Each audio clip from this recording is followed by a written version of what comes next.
Proclamamos hoy en la Iglesia esta palabra de Dios del capítulo 19 al comienzo de San Mateo, donde habla Jesucristo de la indisolubilidad del matrimonio y del gravísimo pecado que es el divorcio, no digamos el volverse a casar.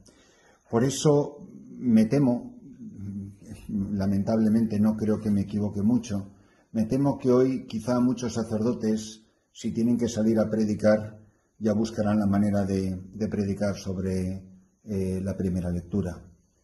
¿Hasta qué punto tenemos los sacerdotes, los que tenemos el oficio de pregoneros, como diría San Juan de Ávila, la valentía de decir al hombre y a la mujer de hoy, a los hombres de nuestro tiempo, lo que enseña la palabra de Dios como una buena noticia que les hace libres y les pone en camino de santidad y en camino de salvación?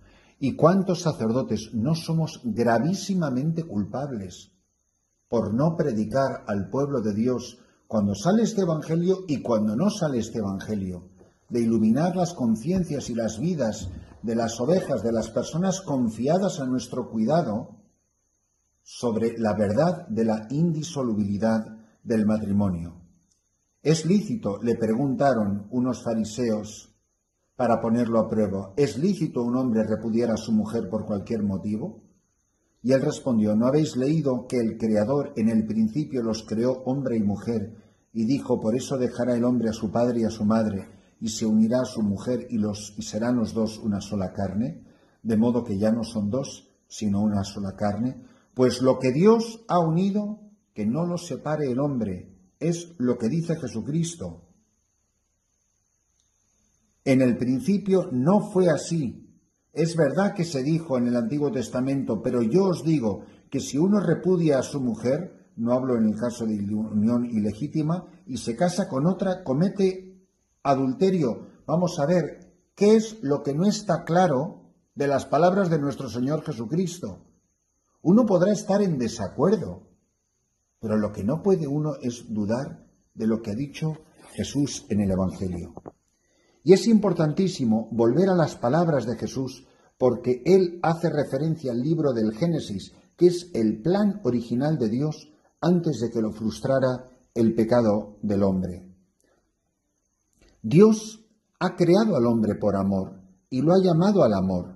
Es nuestra vocación fundamental, es la vocación innata que llevamos en nuestro ADN interior de todo ser humano, porque el hombre y la mujer han sido creadas a imagen y semejanza de Dios, y Dios es amor.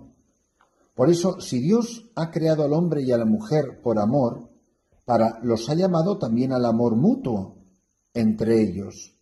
Y por eso el amor del hombre y la mujer en el matrimonio se convierten en imagen del amor absoluto y del amor indefectible y del amor maravilloso que Dios tiene a cada hombre.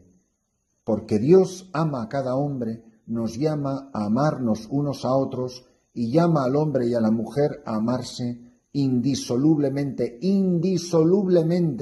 como una sola carne, algo irrompible en el sacramento del matrimonio.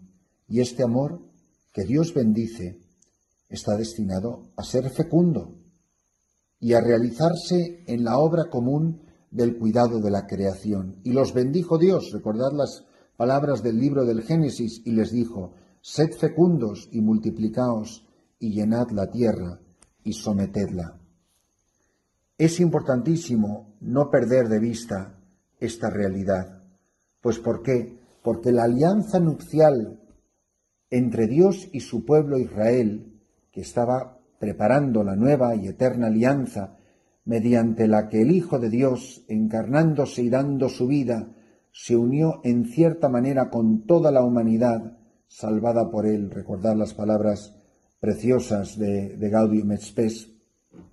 Son una preparación de las bodas del Cordero. Y Jesús, comenzando su vida pública, hace precisamente este signo en el contexto de una boda, para indicar que el amor de Dios es un amor nupcial, es un amor esponsal.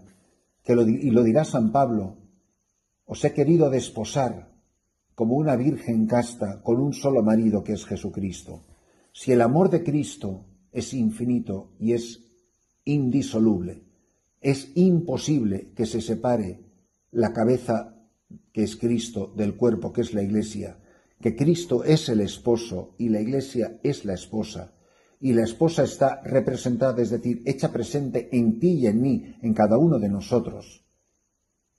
En esa ocasión, la Iglesia ve en las bodas de Canaán como si fuese el comienzo de las nupcias del Cordero, del banquete nupcial, del banquete escatológico, del banquete de la Nueva Jerusalén que ve San Juan, que baja del cielo adornada como una novia. Toda la historia de la salvación, es decir, toda la historia de la creación, es una historia nupcial, de un esposo que en el Antiguo Testamento está representando a Dios, pero que específicamente en el Nuevo Testamento es Jesucristo el Verbo encarnado, que se desposa con toda la humanidad. Y el amor del hombre y la mujer, porque es imagen del amor esponsal de Cristo, es sacramento del amor de Cristo a su Iglesia. Como Cristo amó a su Iglesia, maridos amen a sus mujeres. Así nos debemos amar en el sacramento del matrimonio. En su predicación Jesús siempre enseñó, y sin ambigüedad, el sentido original del hombre y de la mujer, como el Creador la quiso al comienzo. Incluso cuando se habla aquí en el Evangelio de hoy de la autorización dada por Moisés de repudiar a la propia mujer, era una concesión a la dureza del corazón, pero la unión matrimonial del hombre y la mujer es indisoluble. Dios mismo lo ha establecido. La Iglesia no puede separar algo que Dios ha unido, porque los sacramentos son actos de Cristo, no son actos de la Iglesia. Ella está al servicio de los sacramentos. Los sacramentos están por encima de la Iglesia. La Iglesia está al servicio de estas acciones de Cristo. Por eso, bien dice la palabra de Dios, que lo que Dios unió, que no lo separa el hombre. Esta insistencia, y que no admite ni excepciones, y además es inequívoca, de la indisolubilidad del vínculo matrimonial, pudo causar tal perplejidad, la misma que nos causa a nosotros, y parecer como una exigencia irracional, irrealizable. Y sin embargo Jesús no impuso a los esposos una carga imposible de llevar y demasiado pesada, más pesada que la ley de Moisés. Viniendo para restablecer, que es a lo que viene Jesucristo por la redención, el orden inicial de la creación que ha turbado el pecado, da la fuerza, Cristo nos da la gracia para vivir el matrimonio en la dimensión del reino de Dios. Por eso, siguiendo a Cristo, muriendo a nosotros mismos, renunciando a nosotros mismos, tomando sobre nosotros nuestra cruz, los esposos podrán comprender, podrán aceptar, podrán acoger con alegría el sentido original del matrimonio y vivirlo, claro, con la ayuda de Cristo. Por eso la gracia del matrimonio cristiano es un fruto de la cruz de Cristo, fuente de toda vida cristiana. Por eso toda la vida cristiana está marcada por el amor esponsal de Cristo y de la Iglesia. En el mismo bautismo, que es la entrada en el pueblo de Dios, se entra en un misterio nupcial. Ahora, es imposible vivir esta indisolubilidad del matrimonio sin una vida seria de oración, sin una vida seria de sacramentos, sin comprender y sin vivir fructuosamente el misterio de la Eucaristía. Un matrimonio que no va a misa, que no pone a Cristo en la Eucaristía en el centro de su vida, que no se esfuerza en vivir la fe, la esperanza y la caridad. Un matrimonio que no vive una intimidad muy cercana con la Santísima Virgen María, que no vive los demás sacramentos con seriedad y con radicalismo, es imposible. No solo que viva, es que ni siquiera que entienda por qué el matrimonio es indisoluble. Y además están los hijos, que tienen el derecho a la indisolubilidad del matrimonio de sus padres.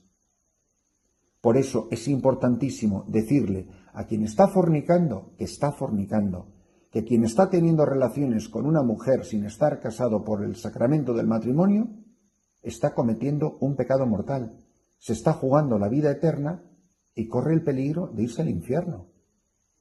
Y yo, sacerdote, no quiero que pese sobre mi conciencia la condenación de nadie. Y por eso quiero que todo el mundo sepa lo que enseña la Iglesia, porque es la verdad que nos hace libres, es la verdad que nos pone en camino de conversión y de santidad. Pero pobres de nosotros, pobres predicadores, pobres sacerdotes y obispos, pobres evangelizadores, si somos conscientes de que alguien está comulgando, que está teniendo relaciones sexuales con alguien con quien no está casado, pobre del predicador que permite que la oveja se extravíe y que caigamos al abismo. Daremos estrechísimas cuentas a Dios por nuestra cobardía, por nuestra falta de autenticidad. Nada hace más feliz a una persona que ponerla en camino de conversión. Y nada hace más infeliz a una persona que dejarla vivir en pecado mortal. Las relaciones sexuales fuera del sacramento del matrimonio, todas, sin excepción, son pecado mortal. Y en pecado mortal no se puede comulgar. No te acerques a comulgar si estás viviendo en pecado mortal. Arrepiéntete, confiésate, arregla tu situación, arregla tu vida, porque el tiempo se acaba y viene el esposo de quien tu matrimonio es un sacramento y es un signo. Cristo es un esposo desposado con su esposa la Iglesia en este banquete nupcial que se renueva todos los días, a cada instante, en la celebración de la Eucaristía, porque eso es la Eucaristía, el banquete de bodas, el sacrificio incruento de Cristo en la cruz, porque es en la cruz donde Cristo se ha desposado con su Iglesia, de donde han brotado de su costado y de su corazón los sacramentos. Pidamos a la Santísima Virgen María y a San José, que son la Sagrada Familia con Jesús, que intercedan por todas las parejas, por todos los matrimonios, los que sufren, los que tienen dificultades, los que no tienen ni idea de lo que es el sacramento del matrimonio, por la cantidad de matrimonios que se creían que lo podían destruir todo simplemente porque no se sienten a gusto o porque no es lo que se imaginaban o porque no son felices. Nadie tiene derecho a abandonar a su marido o a su mujer porque no es feliz. Nunca, jamás, en los Evangelios, nuestro Señor Jesucristo habla de la felicidad como un derecho. Todos a lo que tenemos obligación, no derecho, obligación es a amar. Amaos es un verbo en imperativo. No dice sed felices. La felicidad no es un derecho en el Evangelio. La felicidad es una consecuencia de nuestra fidelidad a Cristo, de nuestro amor a Él y a los hermanos. Quien ama entiende perfectamente lo que acabo de predicar. Quien cree no tiene la menor dificultad de entender la indisolubilidad del matrimonio. Pero pobres de nosotros los predicadores, si por ser cobardes o por querer recibir el aplauso del mundo, no le decimos a la gente la verdad. El matrimonio es indisoluble y vivir con una persona maritalmente, teniendo relaciones sexuales fuera del sacramento del matrimonio, es vivir en pecado mortal. Que el Señor nos conceda la gracia y la luz de vivir fielmente esta unión esponsal de Cristo por la Iglesia, porque Él la amó y se entregó por ella.